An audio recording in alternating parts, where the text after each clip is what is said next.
Pour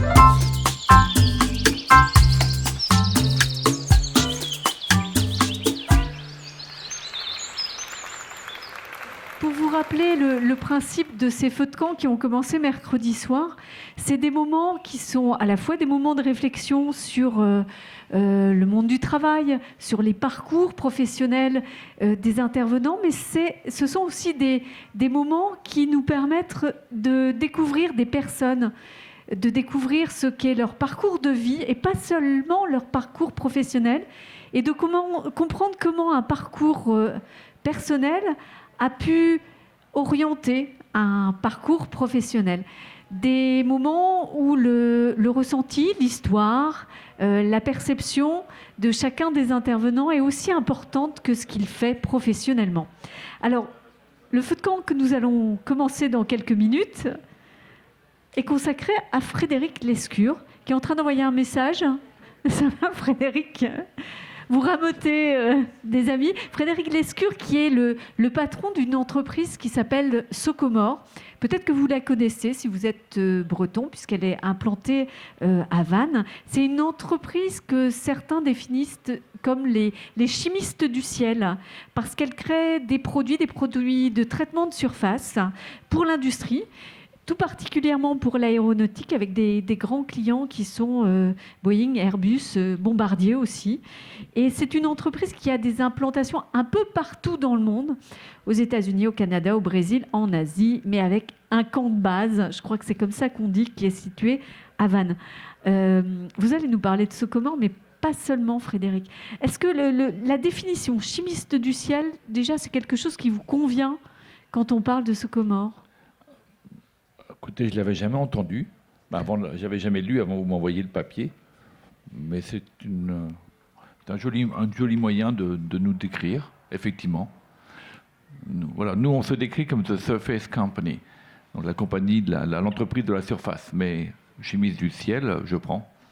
Du ciel à cause de ces grands clients. Alors, c'est une entreprise que vous avez rachetée en 1988. 98, donc 10 ans après. Et donc, avant Socomore, il y a eu une vie professionnelle, il y a eu un parcours d'enfant, de jeune homme, d'étudiant. Vous veniez d'où ? On va dire que je suis Dijonnais, bourguignon, au moins jusqu'à l'âge de 18 ans. Voilà, et après, plein de choses. Et alors, toutes ces choses, vous êtes en Bourgogne. Quand on a parlé de vos études, vous avez commencé par nous dire que vous étiez un cancre. Un vrai cancre. C'est vrai, ça ? Un cancre de course. Toute option. Alors, je vois pas bien le concept. C'est quoi un cancre de course ? C'est que j'ai tout fait pour que ça marche pas. Genre ? Du genre, toutes les conneries possibles. J'ai réinventé tout. J'ai réinventé la grammaire française, les mathématiques, l'histoire de France. Et donc, ça marchait pas. Mais bon, ça m'a pas empêché de grandir, mais à un moment, ça m'a quand même un peu empêché d'aller vite. L'imagination n'est pas bien récompensée. Mais ce parcours de cancre, ça n'a pas été un parcours continu. Vous n'êtes pas vraiment un cancre. Après, ça a beaucoup changé dans vos études. Dire aujourd'hui, j'étais pas fait pour le système français. Donc après, effectivement, j'ai eu la chance de pouvoir m'exprimer différemment dans un parcours américain, où là, ça a plutôt bien marché, oui. On va être plus précis, 3e cycle, Harvard. Entre autres, oui. Entre autres. Le reste, c'est quoi ? Non, mais le reste, c'est moins bien. Donc, on va rester sur Harvard. Comment est-ce qu'on passe de ce statut de cancre à ce diplôme prestigieux, et puis quand même une réussite dans les études, et plus que ça, dans l'apprentissage ? Franchement, j'en sais rien. Ça s'est passé comme ça, j'ai eu la chance. Oui, moi, je me définis beaucoup comme étant un entrepreneur qui a eu la chance de survivre. Dans notre métier, il y a beaucoup de gens qui tombent au combat, au sens propre et au figuré. Moi, pour l'instant, j'ai pas eu une balle, voilà. Donc, tant mieux. Et En 14-18, il y en a beaucoup qui ont eu des balles, puis quelques-uns qui n'ont pas eu de balles. Voilà, ben moi, je me vois comme ça, moi. Hein. Je me vois comme un qui est passé entre les balles. Ben, j'ai une bonne étoile, tant mieux. Ça durera ce que ça durera. Et à ce moment-là, vous vous êtes forgé quand même une idée sur l'éducation, sur l'apprentissage, sur ce que ça devait être. Vous le disiez, le système français était sans doute pas fait pour vous. À l'étranger, vous vous êtes, comment dire, épanoui et vous avez trouvé votre place. Qu'est-ce que vous en tirez comme enseignement? D'abord, je veux dire, le système français était fait pour moi, ok, mais il est fait quand même très bien pour beaucoup de gens. Il faut pas non plus. Il a l'avantage que n'oublions pas, c'est qu'il est gratuit. Ce qui n'est pas le cas de la plupart des systèmes d'éducation dans le monde. Donc, il va très très bien pour beaucoup de gens. Pour moi, en l'occurrence, qui était qui refaisait le monde en permanence tous les matins, le système anglo-saxon m'a permis de me canaliser différemment. Et n'oublions pas quand même que même si je suis un cancre, je suis quand même arrivé au bac à 20 ans, j'ai fini par le décrocher. Et il y a aussi des gens qui m'ont aidé à y arriver. Hein. Et moi, j'ai fait pas mal de temps chez les jésuites. Ils m'ont un peu dégoûté de la messe, mais le reste, ils l'ont plutôt bien réussi. Ils vous ont aidé, vous disiez qu'ils vous ont, sauvé. Mais ils m'ont sauvé, clairement. Comment on peut dire ça? Comment ils vous ont sauvé? Comment ils vous ont aidé? Parce qu'ils avaient une bienveillance que je leur reconnais. Ils n'ont jamais lâché le morceau, hein. Jamais. Pourtant, j'ai tout fait pour qu'ils le lâchent. Hein. Et non, ils sont revenus en permanence. J'ai des mémoires de... De toute façon, moi, un truc qui est incroyable, je n'ai aucun mauvais souvenir. Aucun. Je ne peux pas vous donner un mauvais souvenir qui est resté gravé. Donc, je n'ai que des souvenirs ou des bons souvenirs. Et j'ai des souvenirs de nuits complètes dans les études, mais voilà, il m'installait après le réfectoire à 20h dans l'étude et je dormais sur ma table toute la nuit. Voilà, mais puis à force, un jour, j'ai réussi à écrire une rédaction de plus d'une page, puis après 2 pages, voilà. D'avoir progressé. Oui. Alors, vous parlez des études à l'étranger, du fait que c'est payant, c'était payant aux États-Unis. Justement, je voudrais qu'on parle de votre famille. Je vais vous montrer une image, parce que votre famille, il y a un lien fort, une image, et vous allez m'expliquer pourquoi cette image a un sens par rapport à votre histoire, si on peut la voir. Est-ce qu'on peut voir cette fameuse image? Ça, ça. Vous portez le même nom que votre grand-père. Ah bah oui, ça, d'abord, c'est moi qui... Et même prénom. En tout cas, c'est lui qui l'avait avant moi. C'était un grand monsieur, donc on a tous des grands-grands-pères. D'abord, il s'appelle grand-père. Hein. Voilà, bon, moi, il a inventé la cocotte minute. Bon, voilà. Et puis après, c'était un homme qui avait aussi plein de défauts. Hein. Il ne parlait pas aux enfants. Avant l'âge de 14 ans, on n'existait pas. Donc voilà, ça marque aussi. Maintenant, moi, j'ai une photo de lui dans mon bureau, sur tous mes bureaux, même sur mon ordinateur. Et quand ça ne va pas, ou quand je me pose une question, je lui demande conseil, il me répond toujours. Voilà, donc on a chacun le rapport qu'on veut bien avoir avec nos ancêtres. Hein. Et puis voilà. Ce grand-père, donc, qui était industriel, qui était patron de SEB, était aussi un homme politique, là-bas en Bourgogne. Alors ça, franchement, c'est à l'insu de son plein gré. Hein. C'est vrai ? Il a été élu président du Conseil général à les bénéfices de l'âge. D'accord. Ok. Et il a représenté, donc, en tant que président du Conseil général de Côte d'Or, il a été à l'élection du président du Conseil régional de Bourgogne. Et il a été réélu au bénéfice de l'âge. Donc on va garder l'industriel. Mais alors, quand on est un jeune homme qui sort de Harvard, qu'on est héritier de SEB quelque part, j'imagine que le chemin naturel, c'est de commencer sa carrière dans l'entreprise familiale. Oui, c'est un choix que je n'ai pas fait. Claire, je ne l'ai pas fait. Et j'ai un cousin qui l'a fait, je l'en remercie, parce qu'il a fait un super parcours. Voilà. Et donc, je crois que c'était le choix qui était fait à l'époque et c'était un très bon choix pour tout le monde. Pourquoi est-ce que vous ne l'avez pas fait, ce choix ? Parce que je ne voulais pas gérer 500 cousins. Il n'y a pas que les cousins dans l'entreprise quand même. Ah non, si, c'est ça, le plus dur, c'est ça. C'est les 500 cousins. Bah, pour être clair, mon grand-père possédait l'entreprise avec ses 3 frères. Ils avaient eux-mêmes 16 frères et sœurs. Et ils ont eu en moyenne 13 enfants. Des bons catholiques je dis bretons, bourguignons là en l'occurrence. Voilà, donc ça fait beaucoup de cousins. Et donc vous avez fait un autre choix, pas rester dans l'entreprise, mais partir. J'ai fui. Racontez-nous ce périple. Après, moi j'ai fait un parcours vraiment classique, je dirais. Fini mes études en Angleterre, en l'occurrence à l'époque. J'ai fait l'armée, les Delaware, j'ai embauché Saint-Gobain, vendeur, chef de produit, chef de secteur à Boston. Et c'est là que j'ai eu la chance que Saint-Gobain paie mes études. Mais bon, vraiment, j'ai un parcours, je dirais, business school classique. Et voilà, et après, je suis revenu en France. Après 3 ans, en fait, là, je suis revenu en France. Dans ma vie, j'ai rencontré plein de gens bienveillants. Il y avait un directeur RH chez Saint-Gobain qui s'occupait des expatriés. Voilà, donc c'était son boulot. Il n'avait que ça. Et ce que je ne savais pas, c'est que tous les mois, il appelait mon épouse. Moi. Il n'appelait pas que mon épouse, il appelait toutes les épouses expatriées. Alors, excusez-moi, mesdames, mais à l'époque, il y avait beaucoup d'épouses expatriées, il y avait peu d'époux d'expatriés. Et malheureusement, je pense que c'est toujours le cas. Mais bon, en tout cas, il l'appelait tous les mois. Je ne savais pas. Et un jour, il m'a dit faut que vous rentriez.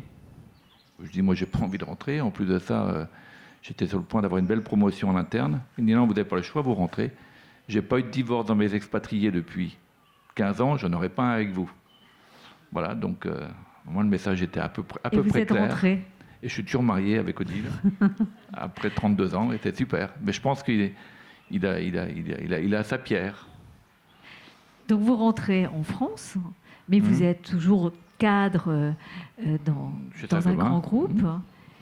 Et à quel moment se fait la bascule pour le grand saut dans la piscine pour devenir patron à part entière? Eh ben, écoutez, c'est très simple. Donc j'étais apparatchik chez Saint-Gobain, donc je dirigeais des boîtes pour eux. Hein. Et la dernière que j'ai dirigée, c'était ici à Rennes. Je dirigeais la 4 Henri de Maurepas.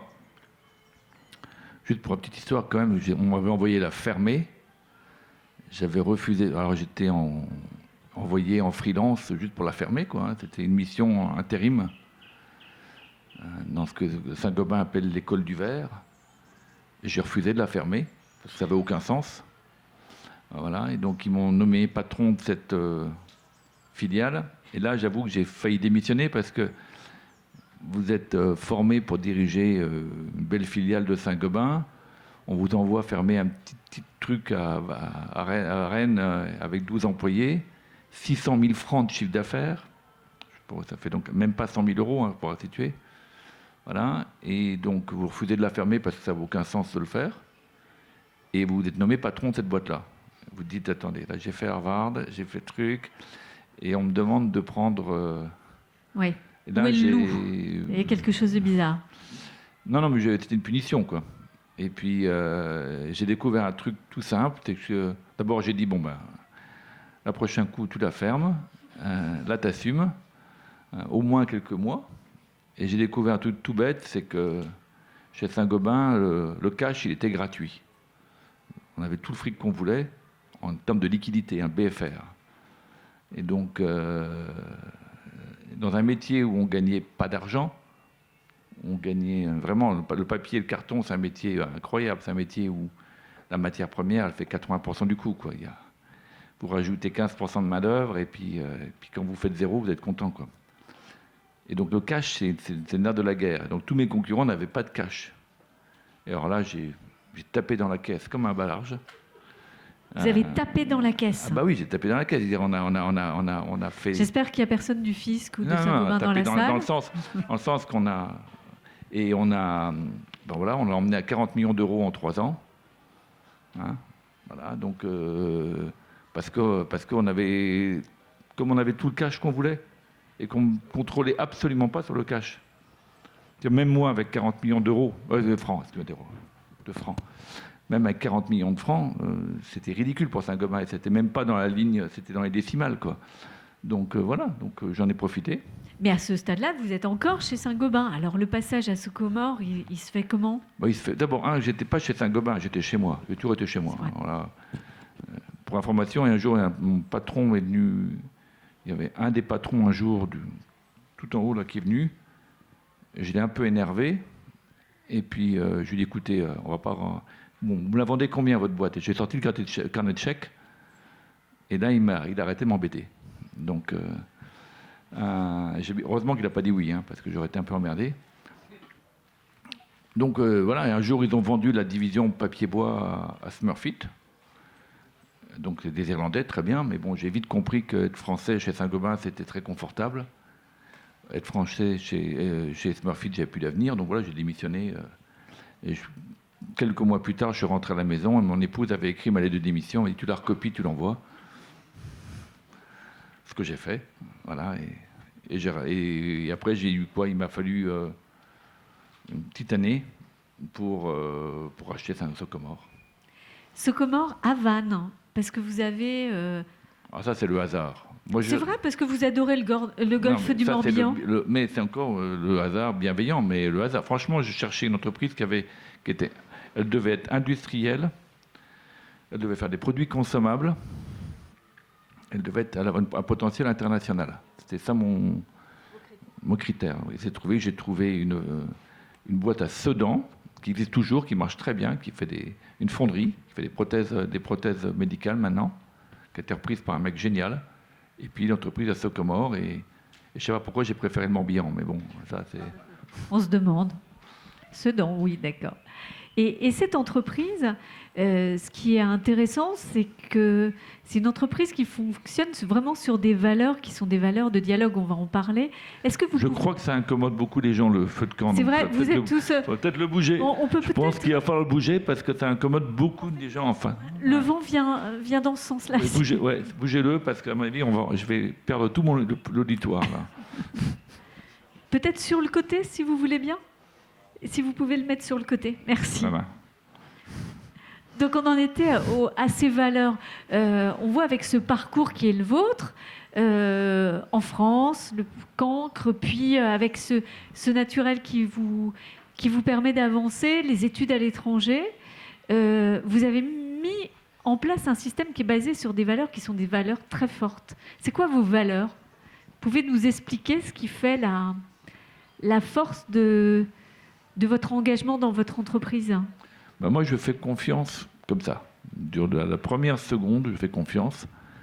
Et ma face noire à moi, elle s'exprime quand quelqu'un m'a trahi. Et là, je dois reconnaître que je ne suis pas très, très sympa. On a tous une face noire. Hein. Ben moi, elle est là. Elle est le jour où on me trahit, ça ne se passe pas bien. On veut des exemples. À la fois de cette confiance, parce que non, concrètement, ça se voit dans l'entreprise. C'est que moi, j'ai du mal à le vivre. Je ne sais pas très bien le gérer. Je travaille mieux maintenant à 59 ans que 40, mais bon, voilà, une face noire, quoi. C'est pas la peine de s'étendre, c'est pas très beau. Alors on va s'étendre sur la confiance, parce qu'il y a une chose particulière quand même chez Socomore, c'est la très grande fidélité du personnel et notamment de l'équipe dirigeante. Et ça, il y a une explication ou pas? Non. Si, allez-y. Non, mais sinon, il y en a une. Non, mais il y en a une autre. Aujourd'hui, c'est un fait, ils sont là. Ce qui est intéressant, c'est que quand la nouvelle DRH est arrivée il y a quelques années, elle m'a dit, on a un problème. Je dis, c'est quoi? Ils sont là depuis trop longtemps. Il n'y a pas assez de turnover. Donc on a inventé ce qu'on appelle la gestion dynamique des effectifs, qui a amené un peu de turnover, et je pense qu'elle n'avait pas tort. Dire aujourd'hui, on mettait tellement peu les gens en question. Et en fait, il faut se rendre compte, quand vous donnez beaucoup de confiance, beaucoup de confort, beaucoup de cocon, voilà, le cocon, il est confortable. Et vous faites ça pourquoi? En vous disant, il faut que je leur donne un bon cocon pour qu'ils se sentent en confiance et qu'ils puissent vraiment s'exprimer au maximum. Et un truc que je n'avais pas du tout intégré, c'est qu'en France, on ne peut pas travailler dans le confort. Il faut toujours que ça soit compliqué, le travail. Il faut que ça soit c'est laborieux. Il faut que ce soit dur. Voilà. Donc on arrive pour certaines personnes, on arrive à l'incroyable résultat qu'ils vont se mettre, que quand on leur met un confort, un douillet autour d'eux, ils vont se mettre à tourner en des régimes complètement déments pour essayer de se prouver eux-mêmes qu'ils sont à la hauteur du cocon qu'on leur met. Et ça, c'est un truc que je n'avais pas du tout intégré et qui, malheureusement, j'en ai pris conscience le jour où il y a eu un suicide. Alors, tous les chefs d'entreprise, même toutes les familles, tous les gens qui sont soumis à ça, c'est une catastrophe. Alors, le suicide n'a pas lieu sur l'entreprise, mais c'était une salariée qui s'est suicidée. Une jeune femme, responsable marketing, 32 ans, 2 enfants, un mari qui vient de vendre sa start-up et qui vient de gagner un max de blé, et qui se suicide. Et je dis ça parce que ça m'a beaucoup marqué. Et notre DRH a eu un très bon réflexe, elle a appelé la cellule de crise de la préfecture. Coup de bol, ce jour-là, il n'y a pas eu un car qui s'est craché, ni un avion qui s'est écrasé. Donc elle était disponible. Ils sont venus. Tout le monde a pensé que c'était n'importe quoi ce qu'on faisait. Ils sont tous passés au confessionnal, y compris moi. Et ils nous ont dit 2 choses. Ils ont dit c'est pas votre faute. N'oubliez jamais, elle ne vous a pas demandé l'autorisation, donc vous avez le droit de fermer la porte. C'est pas indécent. Et surtout, ne cherchez pas à comprendre. Voilà. Et ce qui était intéressant de voir, c'est que à l'heure du mail, on était quoi à l'époque? On était 150 salariés.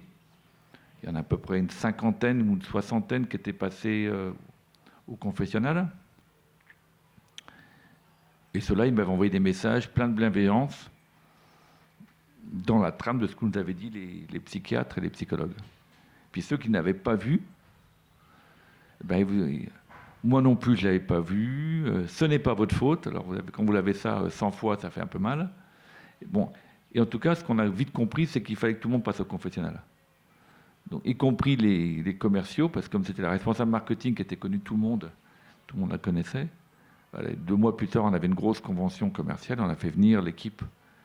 Ils sont venus et tout le monde est passé au confessionnal parce que c'était... Et donc si ça vous arrive, malheureusement, sachez qu'il y a des très très bonnes équipes au niveau des préfectures et ça nous a beaucoup aidés. Et moi, ce qui m'a fait le plus mal dans cet événement, c'est au moment où son mari m'a dit je lui piquais son BlackBerry tous les soirs quand on arrivait à la maison pour qu'elle décroche. Voilà. Et donc depuis, systématiquement, quand on donne un ordinateur à quelqu'un, un BlackBerry, il n'y a plus de BlackBerry maintenant, mais un téléphone, un moyen de communication, on rappelle que c'est un moyen de communication, qu'en aucun cas ils sont censés y répondre. Que voilà, c'est un outil. S'il y a un mail qui tombe à 23h, il tombe à 23h. Ils répondront le lendemain ou le lundi matin. Maintenant, quand vous avez des équipes dans le monde entier, vous ne pouvez pas contrôler à quelle heure les mails arrivent. Hein. Les Japonais écrivent à leur heure. En Arabie Saoudite, ils écrivent le dimanche. Ça, vous ne le maîtrisez pas. Par contre, vous pouvez très bien maîtriser la culture de réception. Et ça, c'est quelque chose que j'engage chacun d'entre vous à faire. Quand on remet à un salarié un outil de communication, on lui rappelle que ce n'est pas un truc ouvert 24 heures sur 24 à titre pro. À titre perso, il fait ce qu'il veut. Puis on a chacun nos habitudes. Il y en a un, on a un responsable technique qui il m'a encore envoyé un mail samedi dernier à 4 heures du matin. En boutade lundi, au mardi, je lui dis mais Sébastien, qu'est-ce qui t'est arrivé? Il me dit j'étais crevé, j'étais en boîte, il faisait tout chier, j'ai tué 50 mails. Voilà. Bon, il a tué 50 mails de 4 heures du matin. Donc là, il y a le droit. Est-ce qu'il y a d'autres choses qui ont changé après ce drame dans votre façon de travailler ou de considérer le travail? Non, il y a juste qu'on a pris conscience que le travail, pour certains, ils ne savaient pas le maîtriser. Il fallait vraiment accompagner. Il faut donner une grille de lecture. Voilà. Et vous, ça vous a changé? Ça a changé en tout cas votre responsabilité en termes d'accompagnement? Non, ça fait un prisme sur une dimension qui est importante. Voilà. Donc avant, j'avais pas je ne pense pas que je suis devenu moins bienveillant, plus humain, moins humain. J'ai juste que ce point-là, j'y fais attention. Et on y met des moyens. Il y a d'autres, voilà, c'est juste un focus important qu'on met. Il y a une autre chose importante dans la manière dont vous travaillez en équipe, c'est la question du langage commun. Et vous dites, en fait, on ne peut pas bien travailler ensemble si on ne parle pas la même langue. Et au sens propre et au sens figuré, dans une entreprise internationale comme la vôtre, vous le travaillez comment, ce point du langage commun? Alors, d'abord, le plus important dans une équipe, c'est construire l'équipe. C'est pas quand vous l'équipe part au combat. Alors, je prends des termes très guerriers et je me rends compte et je me dis que dans la vie de tous les jours d'un entrepreneur qui essaie d'aller vite, il y a d'autres, j'en vois au moins 2-3 là, qui sont ici, là, qui vont au moins aussi vite que moi. C'est vrai qu'on est un peu guerrier dans notre manière d'aborder les projets. Donc c'est l'équipe. Alors, choisir les hommes. Et ça, c'est le plus important. Une fois que vous avez choisi les hommes, parce que quand vous mettez 11 joueurs de foot sur un terrain, bah, ils jouent. Hein. Donc, donc ce qui est important, c'est de leur apprendre à jouer, apprendre à faire les bonnes passes au bon moment. C'est pas dans l'action que l'on forme une équipe. C'est tout le travail d'avant. Donc, par exemple, on a sorti notre nouvelle stratégie 2019-2024. Et ben, j'ai fait venir une consultante internationale bilingue, et on a fait pendant 3 jours des ateliers de pitch sur la stratégie. Mais 3 jours, pas une séance de 2 heures, hein, pas 3 jours complets, 100 personnes qui ont fait du pitch sur la stratégie. Et ben maintenant, ce qui est fabuleux, c'est qu'autre jour, j'assistais à la présentation à la Banque de France par la responsable de la consolidation. Elle a sorti le pitch. Voilà. Et on parle tous le même langage. Donc on est tous...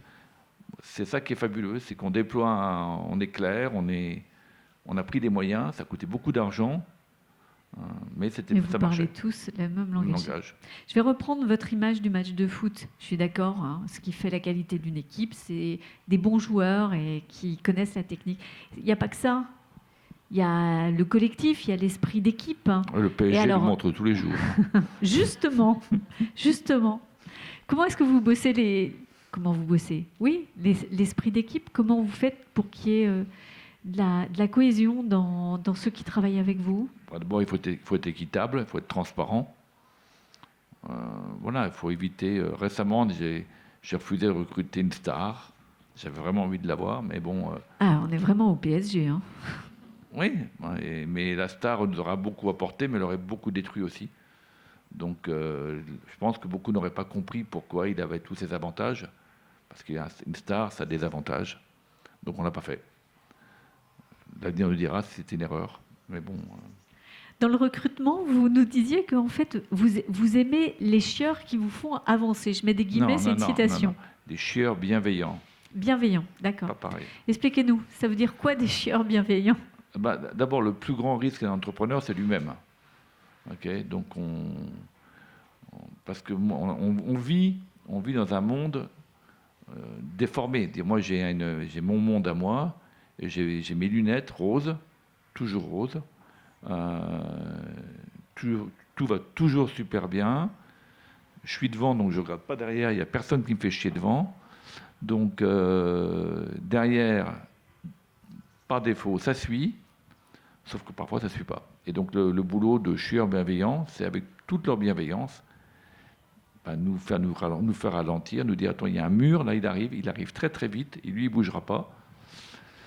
Donc, il faut qu'on bouge nous. Voilà, donc c'est aujourd'hui s'entourer de gens. Les bénis oui chez Socomore, ils ont une espérance de vie quasiment nulle. Voilà, quasiment nulle. Moi, je veux bien un exemple de ce que ça peut produire, justement, d'avoir ces chieurs bienveillants qui viennent tirer la sonnette d'alarme de temps en temps et vous aider à voir arriver le mur. Écoutez, je vous donne 2 exemples qui me sont arrivés.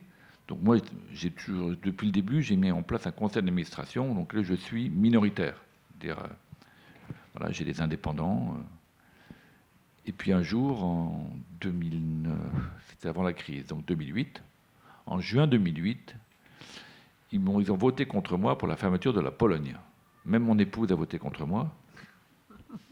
Donc voilà. Donc tu te dis, attends, ça fait 10 ans que tu formes un conseil d'administration. Tu t'emmerdes à les convoquer, à les former. Et le jour où ils te disent non, il faut que tu fasses ce qu'ils te disent. Sinon, ça ne sert à rien, ils vont tous démissionner. Et autant que tu sois un autocrate assumé. Et puis voilà. Donc tu t'exécutes. Et je me suis exécuté très très vite. 3 mois plus tard, c'était fermé. Et Dans puis, quel état d'esprit? Fâché? Non, convaincu? Non. Et alors moi, mon COMEX m'a donné sa démission. 4 membres du COMEX m'ont déposé leur lettre de démission en début janvier.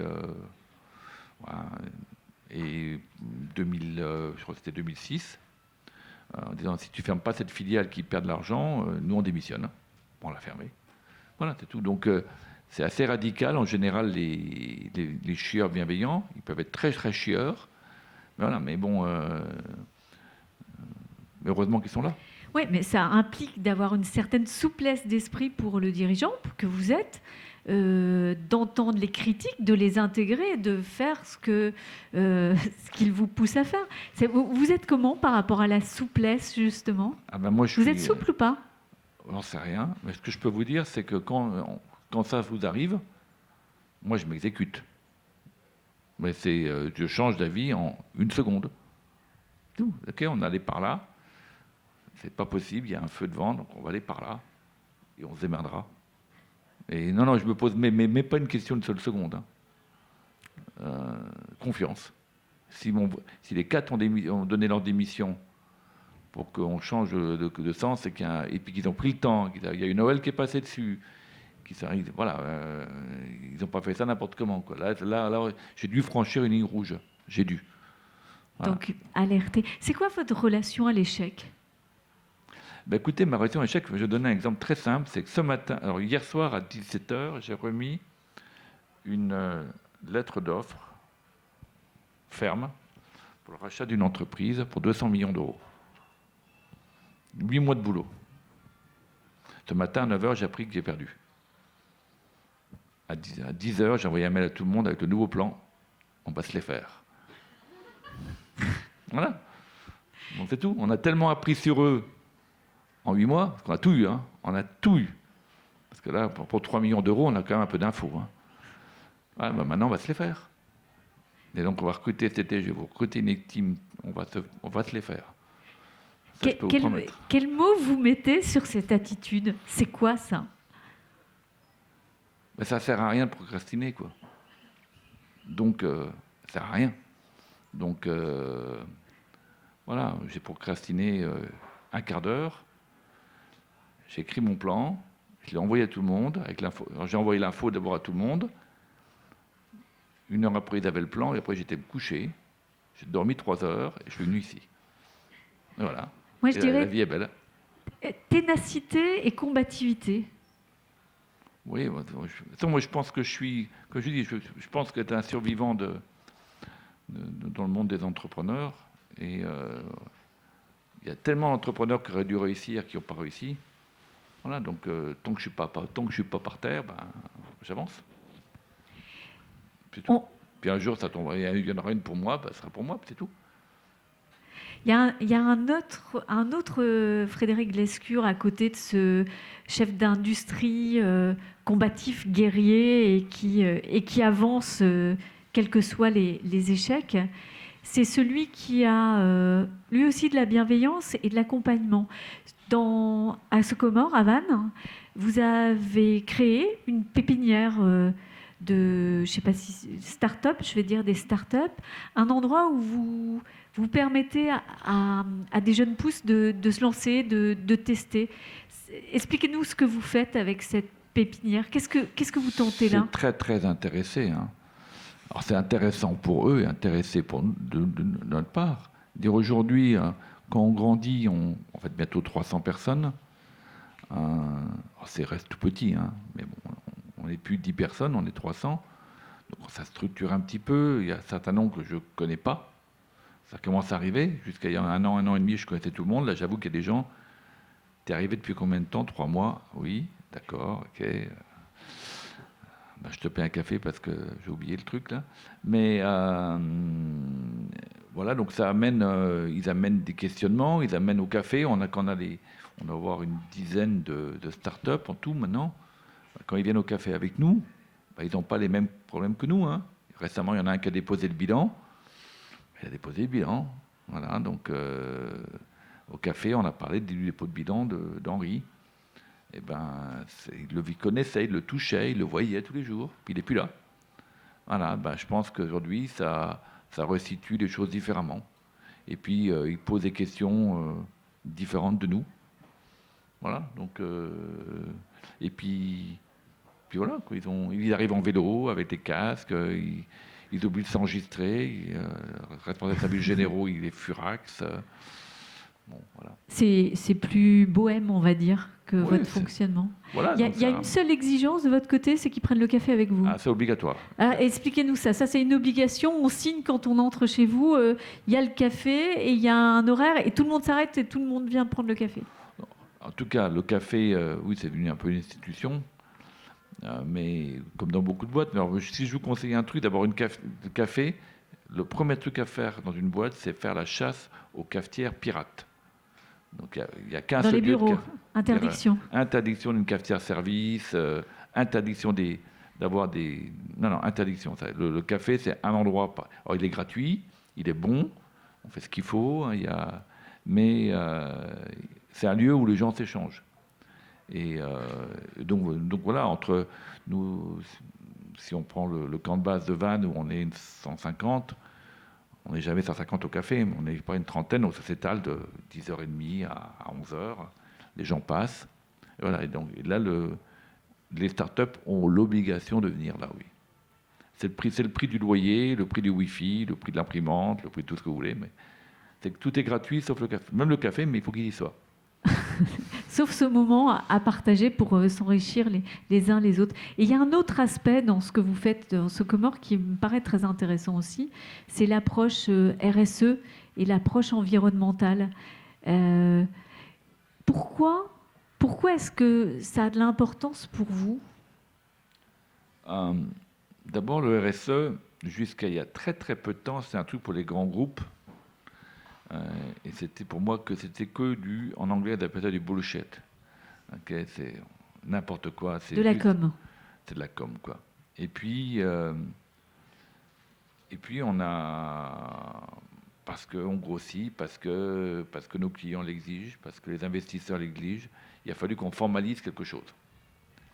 Et j'ai une chance extraordinaire, c'est que j'ai ma fille qui travaille à l'ONU, qui est revenue en France, et qui a accepté de faire un intérim chez nous, de 9 mois, à qui j'ai demandé de formaliser le travail qu'on faisait. Elle l'a fait de manière merveilleuse. Et tant mieux pour son futur employeur, mais bon, tant pis pour moi. Mais elle a fait et voilà, on a appelé ça le SocoWay. Donc, voilà, et puis on a une phrase qui s'appelle Sharing creates value. Le partage crée de la valeur. Okay. Et pourquoi? Parce que à tous les niveaux, le truc le plus égoïste qui existe, c'est partager. Le plus agréable aussi, hein. Mais c'est ultra égoïste. Parce que pour partager, il faut avoir. Alors, il y en a qui partagent de l'amour, il y en a qui partagent de l'argent, il y en a qui partagent du temps. Et ça est valable à tous les niveaux. Dire aujourd'hui, mais une entreprise, elle peut partager de l'argent. L'amour, c'est quand même un peu plus compliqué au niveau d'une entreprise. Hein. Ce n'est que les gens qui sont dedans qui peuvent en partager. Voilà, donc on peut partager une manière d'être, okay, une posture. Voilà, une posture.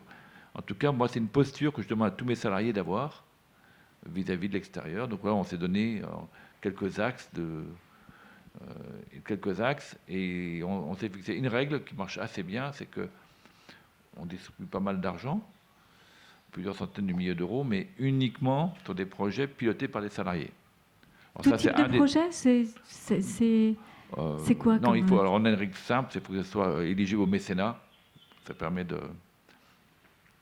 canaliser un peu le truc, d'éviter les projets un peu trop folkloriques. Mais bon, après, chacun porte son projet.